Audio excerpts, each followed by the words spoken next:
अस्सलामुअलैकुम friends, welcome back to my channel base knowledge.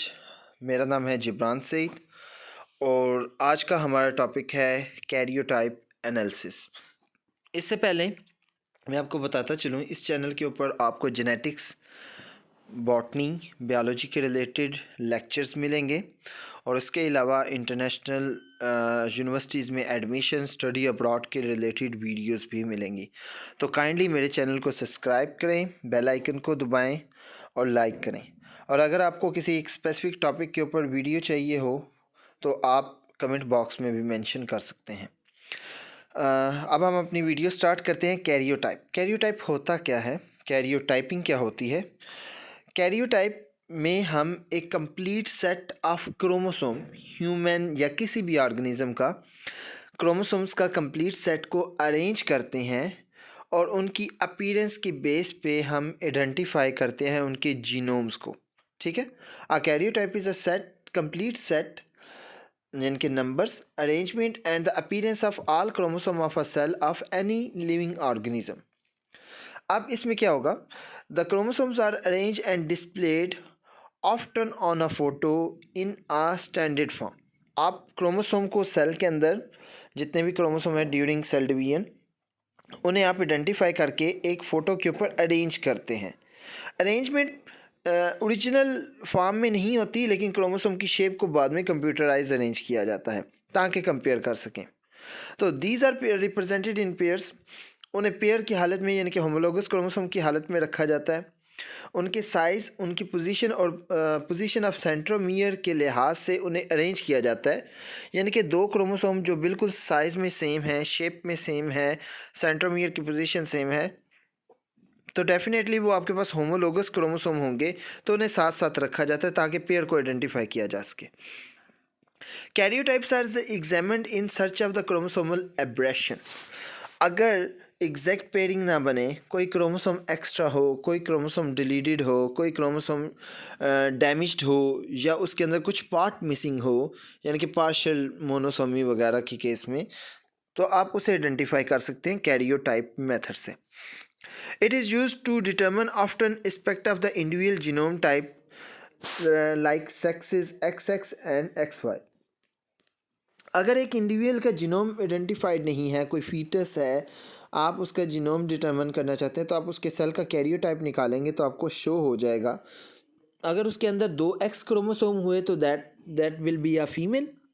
अगर एक X और एक Y हुआ then that will be a male. Okay, the type of the karyotype is also called karyology. ठीक है, karyotype की स्टडी को कैरियोलॉजी कहेंगे। ये हमारे पास एक पैटर्न है। अब आप इसमें फर्स्ट पेयर देख सकते हैं, सेकंड पेयर देख सकते हैं, third, fourth, fifth, up to the 23rd के केस में। अगर इसके अंदर कोई अबनॉर्मेलिटी हो, जैसे कि नॉर्मल ह्यूमन क्रोमोसोम में 46 क्रोमोसोम होते हैं जिनमें 2X होते हैं और वो फीमेल होगी, और 46 chromosome with 1X and 1Y तो वो मेल होगा। But sometime there is a abnormality. अगर 47 क्रोमोसोम हो और 1X 2Y हो, that is called the Jacob syndrome, तो आपके पास एक स्ट्रक्चर में वाजिया नज़र आ जाएंगे। ऐसे ही अगर 47 क्रोमोसोम हो, 2X और 1Y हो, that will be a Klinefelter syndrome. जैसे कि ये नीचे कैलीफिल्टर सिंड्रोम की डायग्राम दी गई है, कैरियोटाइप दिया गया। इसमें आप वाजिया दे सकते हैं कि 23rd पेयर में 2X हैं और 1Y है। ठीक है, which representing the trisomy of the sex chromosome, और that syndrome will call the Klinefelter syndrome. अच्छा, उसके अलावा बाज़ औक़ात 47 में तीनों X हो सकते हैं, that will be a Meta female. और बाज़ औक़ात एक क्रोमोसोम मिसिंग होता है, sex chromosome, rather it is a why the rather it is a x, तो आपके पास 45 क्रोमोसोम होंगे, तो उसमें एक ही अकेला एक्स हो और दूसरा पार्टनर एक्स या वाई मौजूद ना हो, तो फिर आप इस केस को टर्नर सिंड्रोम में काउंट करेंगे। लेकिन अगर क्या मुमकिन है कि एक्स कोई भी ना हो और सिर्फ वाई हो? No, it is not possible because X chromosome contains multiple genes which are involve in the embryonic development. अगर एक्स क्रोमोसोम एक भी नहीं होगा तो इंडिविजुअल सर्वाइव ही नहीं करेगा, जो आपके पास फीटस है वो अबॉर्ट कर जाएगा। ठीक है, उसकी डेवलपमेंट ही नहीं होगी। तो इसलिए 45 with Y chromosome, no X chromosome is impossible. Next हमारे पास कौन कौन सी टाइप है इसे स्टडी करने के लिए. First one is a classical karyotype analysis. ये एक जनरल अर्लियर डेवलपमेंट टेक्निक थी जो सबसे पहले आई थी. इसमें आप एक स्टेन यूज़ करते हैं जिम्सा. ठीक है, ये क्रोमोसोम्स को स्टेन करती है. क्रोमोसोम के ऊपर कलर बैंड लेके आती, कलर नहीं कहेंगे लेकिन एक स्टेन जो इसका कलर है स्पेसिफिक वो लेके आएगी. और हर क्रोमोसोम की पोजीशन डिफरेंट होती है. हर क्रोमोसोम के ऊपर कहीं पे डीएनए कंसंट्रेशन हाई और प्रोटीन कंसंट्रेशन लो होती है. जिम्सा जहाँ पे बैंड्स बनेंगे, जहाँ पे डीएनए कंसंट्रेशन ज़्यादा होगी, वहाँ पे ज़्यादा पैटर्न शो करेगी निस्बतन दूसरी जगहों पे.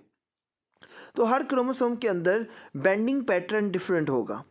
लेकिन जब बेंडिंग पैटर्न डिफरेंट होगा तो वहाँ पे डार्क स्टेनिंग नेचर भी डिफरेंट होगी, जिसकी वजह से उनकी बेंडिंग लाइंस जो हैं बैंड्स बनेंगे, उन लाइंस को आप डिफ्रेंशिएट कर सकते हैं. अगर कोई दो क्रोमोसोम सिमिलर बेंडिंग पैटर्न मतलब उनके ऊपर लाइंस का पैटर्न सेम आता है तो they will be a definitely homologous chromosome. जैसे कि मैं नहीं इधर ओके जस्ट होल्ड डाउन एक मिनट के लिए. Okay, basically I pause the video and add another slide which containing the diagram. Earlier I forgot to add that one, so we will continue. Again, Giemsa pattern show करेगी chromosome के ऊपर. This diagram showing the patterns. आप देख सकते हैं जैसे कि chromosome number 2. ठीक है, क्रोमोसोम नंबर 2 के ऊपर मौजूद पैटर्न दो होमोलोगस क्रोमोसोम जो क्रोमोसोम नंबर 2 है, ये दोनों सेम हैं साइज, शेप और जीन्स की अरेंजमेंट के लिहाज से. तो इसके ऊपर जो पैटर्न है इसके दोनों होमोलोगस क्रोमोसोम का वो सेम है. Comparing to the chromosome number 1, इसके ऊपर जो पैटर्न है दोनों क्रोमोसोम के ऊपर वो क्रोमोसोम नंबर 2 से डिफरेंट है और 2 का 3 से डिफरेंट है और 3 का 4 से डिफरेंट है. तो लाइन पैटर्न या बैंड पैटर्निंग जो इनका मैकेनिज्म होगा वो डिफरेंट शो होगा जिम्सा स्ट्रेनिंग के दौरान. तो आप इन पैटर्न्स को आइडेंटिफाई करके क्रोमोसोम को अरेंज कर सकते हैं. अगेन ये एक हाइपोथेटिकल डायग्राम है. ओरिजिनल डायग्राम इतनी क्लियर नहीं होती. वो ओरिजिनल जो कैरियोटाइप या कैरियोग्राफ होता है वो थोड़ा सा धुंधला होता है या एक रैंडम अरेंजमेंट में होता है. तो वो कंप्यूटर हमें पैटर्न को आइडेंटिफाई करने में हेल्प करता है. ठीक हो गया, ये क्लासिकल कैरियोटाइप एनालिसिस का मेथड था. इसके बाद हम बात करते हैं इसका फ़ायदा क्या है. अगर क्रोमोसोम कोई मिसिंग होगा तो आपके पास पेयरिंग एग्जैक्ट नहीं बनेगी. अगर क्रोमोसोम का कोई पीस मिसिंग होगा तो रिमेनिंग पार्ट मैच कर रहा होगा. जैसे कि हम कह लें कि इसका क्रोमोसोम नंबर 5 का एक क्रोमोसोम का नीचे वाला पीस मिसिंग है, क्यू आर्म का पीस मिसिंग है. बकाया तमाम पैटर्न मैच कर जाएंगे, एंड पे पीस मिस होगा जो ये शो करेगा यहाँ पे कोई डिलीशन है. ठीक है, तो अब नॉर्मेलिटी को आइडेंटिफाई करने के लिए अब आपको ये भी बताते चलें कि मोस्टली क्रोमोसोम को ऐसे अरेंज किया जाता है कि स्मॉलर आर्म ऊपर होगी क्रोमेटिड की और लार्जर आर्म नीचे की तरफ होगी, और जो ऊपर की तरफ होगी उसे हम पी आर्म बोलेंगे और जो नीचे की तरफ होगी उसे हम क्यू आर्म बोलेंगे.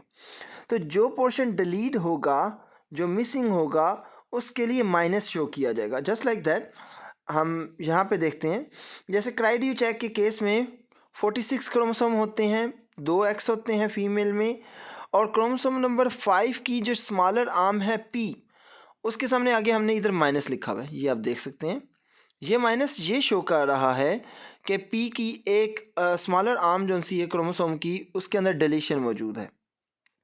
अब इन बेंडिंग पैटर्न्स को यूज़ करते हुए हम स्पेसिफिक जीन मैपिंग करके उन्हें लोकेशन नंबर भी देते हैं.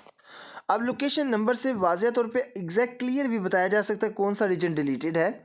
जैसे कि आपके पास क्रिटिकल सिंड्रोम्स के अंदर, डिफरेंट सिंड्रोम्स के अंदर जैसे डिलीशन मौजूद है 15.2 पैटर्न पे, तो इसे कैसे रिप्रेजेंट करेंगे क्राइडियोचैक की कि 46 क्रोमोसोम है, डबल एक्स है तो फीमेल है, क्रोमोसोम नंबर 5 है और उसका पॉइंट 15.2 वाला मिसिंग है.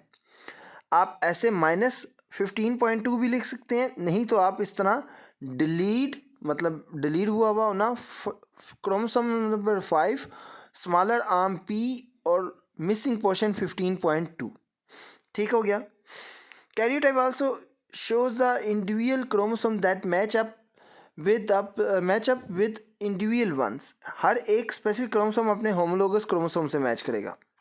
अगर इस केस में 3 क्रोमोसोम एक दूसरे के साथ मैच करें तो वो आपके पास ट्राइसोमी हो जाएगी। अगर एक क्रोमोसोम किसी के साथ मैच नहीं कर रहा तो वो अकेला है, तो that will be a monosomy character. इस तरीके से हम आइडेंटिफाई कर सकते हैं कि डाउन सिंड्रोम के केस में क्रोमोसोम नंबर 21 वाले की 3 कॉपीज होंगी। एंगल्समैन के सिंड्रोम में क्रोमोसोम नंबर 15 2 होंगे, लेकिन किसी एक के ऊपर थोड़ा सा पोर्शन मिसिंग होगा। ठीक है, तो इसे आप 15 क्रोमोसोम की पार्शियल मोनोसोमी कह सकते हैं। एडवर्ड सिंड्रोम में सिमिलरली क्रोमोसोम नंबर 18 की ट्राइसोमी होगी, यानी कि उसके 3 क्रोमोसोम होंगे, 18th वाले 3 क्रोमोसोम होंगे। और पेटियो सिंड्रोम के अंदर ट्राइसोमी ऑफ क्रोमोसोम नंबर 13 होगी, यानी कि 13वें क्रोमोसोम के 3 पीस होंगे, 3 क्रोमोसोम होंगे।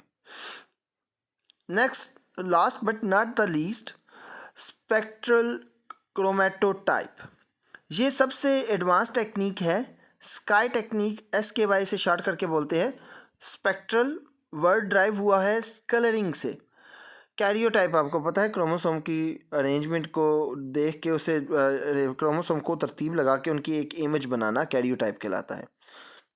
अब स्पेसिफिक कैरियोटाइपिंग में क्या होता है, हम ख़ास किस्म के मॉलिक्यूलर साइटोजेनेटिक टेक्निक्स को यूज़ करते हैं ताकि हम ह्यूमन के 23 क्रोमोसोम या माउस के 20 क्रोमोसोम या किसी भी स्पीशीज के जितने क्रोमोसोम हैं उन्हें लेबल कर सकें।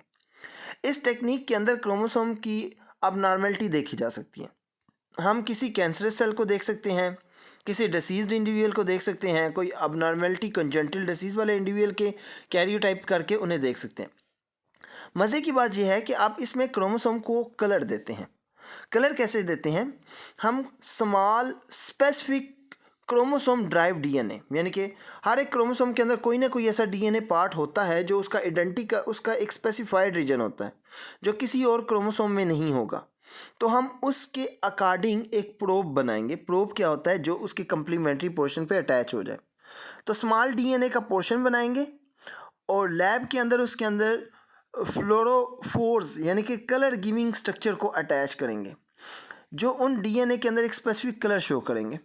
लेकिन अनफॉर्चुनेटली हमारे पास जो फ्लोरिसेंटली लेबलिंग प्रोब्स हैं उनके कलर लिमिटेड होते हैं। मतलब आपके पास इतने ज़्यादा वाज़ेह कलर नहीं होते, आपके पास वास्ट कैटेगरी नहीं होती।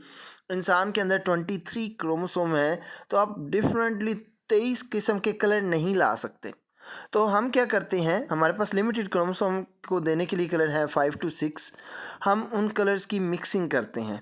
ठीक है, जिस एक फ्रैगमेंट एक colour for example chromosome number है 1, उसे येलो कलर देना है, और क्रोमोसोम नंबर है जो उनसा हमारे पास 16, उसे येलो से ऑरेंज में लेके जाना है। तो आप एक कलर में ऑरेंज को येलो को ऑरेंज बनाने के लिए रेड के फ्लोरिसेंस और येलो की फ्लोरिसेंस को मिक्स करते हैं और 16 क्रोमोसोम की टेम्पलेट के अकॉर्डिंग प्रोब बनवा देते हैं। तो इस चीज़ को कहते हैं इस चीज़ को हम कहते हैं कॉम्बिनेंशियल लेबलिंग टेक्निक या कॉम्बिनेशन लेबलिंग टेक्निक। ठीक है, अब इस लेबलिंग टेक्निक में आप इंटरफेरोमीटर को यूज़ करते हैं, क्योंकि इंसान की आंख माइक्रोस्कोपिक इमेज को माइक्रोस्कोप के अंदर इतना वाज़िया कलर डिफ्रेंशिएट करने की सलाहियत नहीं रखती, वो इंसान की आंख नहीं देख सकती। तो हमें स्पेक्ट्रोमीटर या इंटरफेरोमीटर यानी कि विच है द कैमरा और the equipment which have ability to distinguish between the different colours, ठीक है, उसको हम माइक्रोस्कोप के ऊपर लगाते हैं। फिर उसकी मदद से हम इमेज को एनालाइज करते हैं और उस इमेज को अपने झूठे कलर जो कि वाज़िया तौर पे नहीं नज़र आते, सिर्फ उस माइक्रोस्कोप के ऊपर लगे हुए वो इक्विपमेंट देख सकता है, उस सीडो कलर्स को कंप्यूटर की मदद से डिफ्रेंशिएट करते हैं और डिफरेंट कलर बनाते हैं, और फाइनली आपके पास इस तरह की कुछ इमेज आती हैं। याद रखें, ये इस तरह लाइन वाइज अरेंज नहीं होते, ये गोल इस तरह सेल में पड़े हुए होते हैं, तो वो उन्हें देख सकते हैं आप। ठीक है, ये आपके पास एक टेक्निक है जिसमें आप कलर देते हैं। लेकिन प्रोब्स को यूज़ करके। डीएनए प्रोब्स लाजमी यूज़ होने। अगर आपको डीएनए प्रोब का नहीं आइडिया तो आप मुझे बताएं, मैं इसे कमेंट में मुझे इसके बारे में डिस्कस करें, तो मैं आपको इसके ऊपर भी वीडियो बना दूंगा कि प्रोब्स क्या होते हैं, किस तरह बनाए जाते हैं और ये कैसे डीएनए के साथ बाइंड करके अपनी प्रेजेंस को इंडिकेट करते हैं। Again the last one is, sorry वो लास्ट नहीं था, ये लास्ट था। Formation of the karyogram. Karyogram कैसे बनाया जाता है? हम एक और टेक्निक है जिसमें कोल्चिसिन को इस्तेमाल किया जाता है। कोल्चिसिन क्या है? जब माइटोसिस हो रही होती है या मियोसिस हो रही होती है तो आपको पता है कि मेटाफेज के दौरान क्रोमोसोम मेटाप्लेट के ऊपर अरेंज हो जाते हैं और स्पिंडल फाइबर, ख़ास तौर पे काइनेटोकोर स्पिंडल फाइबर हर क्रोमोसोम के सेंट्रोमियर के काइनेटोकोर प्लेट पे जुड़ जाते हैं। हम एक केमिकल यूज़ करते हैं कॉल्ड कोल्चिसिन।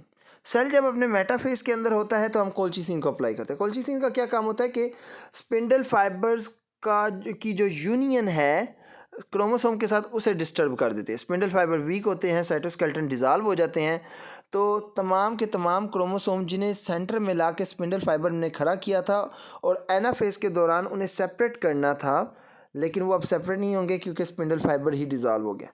तो वो क्रोमोसोम सारे के सारे मेटा प्लेट के ऊपर सेंटर में खुद ब खुद अरेंज हुए हुए होंगे और हम उस मेटाफेज को लॉक कर देंगे।